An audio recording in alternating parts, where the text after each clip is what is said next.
The word is resistance, R-E-S-I-S-T-A-N-C-E, and I'm talking specifically about the French resistance during the Second World War, the resistance to the German occupation, but also the resistance to the Vichy regime, the regime that's set up in July 1940.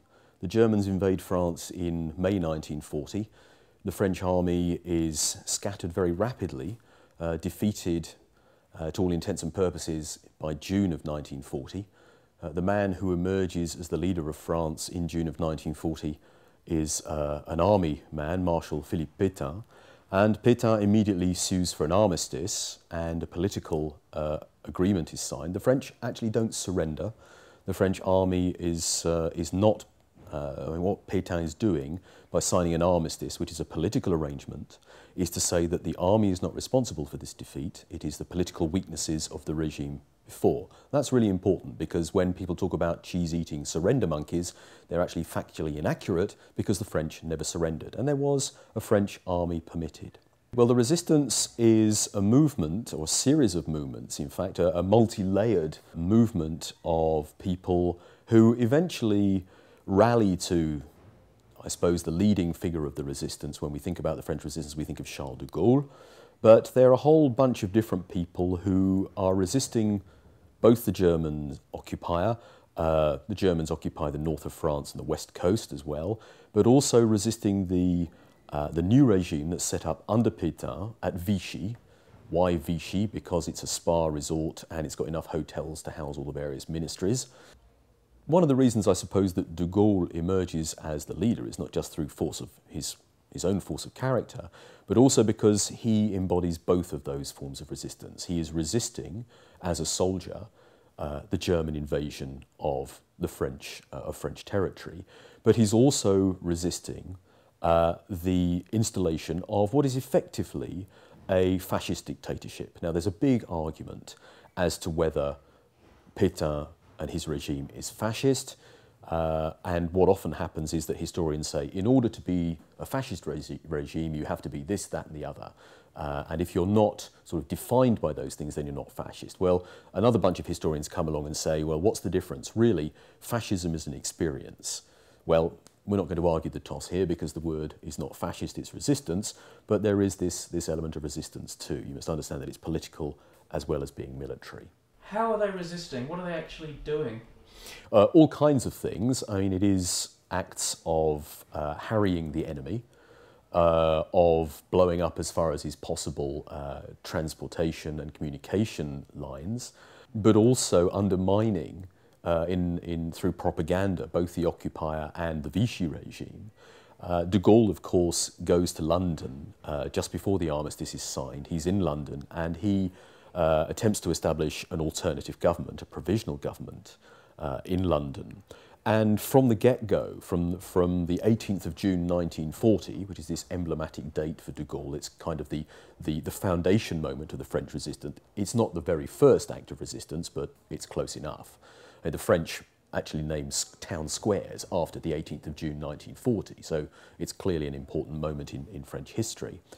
But that's what they're doing. They're saying that the war, what de Gaulle says in his speech is that we've lost the battle, but we have not lost the wars. You've got to be very careful about, you wouldn't declare yourself openly, and indeed a lot of the structures in the resistance were, again, a bit like the Freemasons, deliberately designed so that if a cell was uncovered, if a unit of resistance was uncovered, you couldn't go beyond a certain point in going up or down or along the line to find out who else was involved. So it was deeply secretive. I mean, the secret army is one of the ways of describing the resistance. You didn't go around bragging about about being in the resistance, and you didn't do that as well because you didn't know what the reception was going to be. You know, if you said to ordinary people, "I'm in the resistance," you couldn't absolutely rely, particularly not in 41, 42, even in 43, on a very warm reception, because you were putting people's lives at risk. You know, if you were if it was an ordinary French person, you know, running a bar, and somebody walks in and says, "I'm in the resistance," he might just as easily say, "Get out," as to say, you know, "Come and have a drink," because of the danger. French history certainly looks at them in a very positive light. I don't think one should underestimate the role of the resistance in their own right in undermining the German war effort, blowing up communications, derailing trains. One of the things that the Germans did during the Second War in France was dismantle a lot of industrial plant and move it into the Reich. And so to undermine the German war effort, what the resistance would do was to blow up railways, to derail trains. They made a very important contribution to the war effort. And I think not just in a material sense, but also in terms of turning the war in a psychological sense. If there is a resistance, then slowly, and it is having some impact, then slowly the people begin to believe, the French people begin to believe that actually there is something after the defeat of Nazi Germany. People of the resistance are perceived as war heroes, yes, there's no doubt about that. And France is, of course, dotted with plaques commemorating those who were either shot in the act of resistance or who were shot as an act of retribution, either by the Vichy authorities or by the Germans, either by the Wehrmacht or the Gestapo. And every town has its martyrs.